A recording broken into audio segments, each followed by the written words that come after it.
So una, kailangan patatagin mo. Kung ano ba, ito, building na ito. Bago ito itinayo, bago tumawag ng third floor, pinatibay mo na itong ano ito.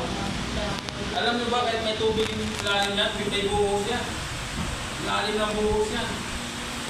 Yung mga postel yan, lalim ng buhos yan. Lalo na yung dyan, saka doon, kasi may tubig yung lalim yan eh. Diba? Binuhusan niya kahit may tubig. Kaya sabi ko, iba ito. Kung ngayon lang first na nakaya ko anong gagawin nila? Siguro kukuha sila ng pang-sip-sip. Sip-sipan na yung tubig. Paano maubos yung tubig? Talaga. Diba? Ang ginawa ng puruan, kahit may tubig, binuhusan ng semento. Sabi ko, yun ang first time ko nakita anong gagawin. Yung gano'n? Oo. No, binuhusan. Kahit ano.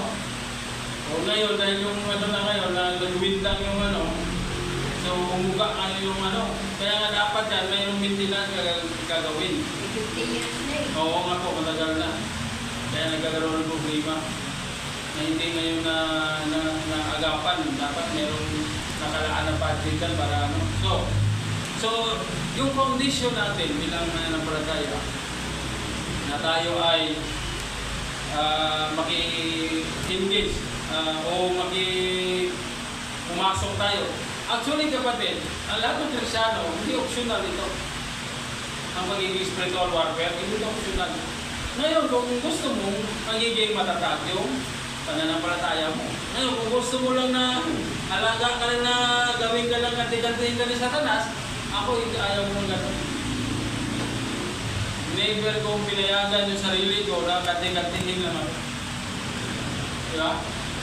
Kung wala nga ako sa payo, hindi nga ako pwedeng sagihin lang eh. Pag sinagi mo ko ganyan, ako, mukhang mayroon akong patlay na kapatid. Napakamalat yung pinangalan ko. Basta wala akong kasalanan ha. Basta wala akong kasalanan. Tapos, ginanti mo ako. Kasi may time na pagpasagi na kami dyan sa Commonwealth. Pagpasagi na kami ganyan, pag malapit kami dyan. Isipin mo yun.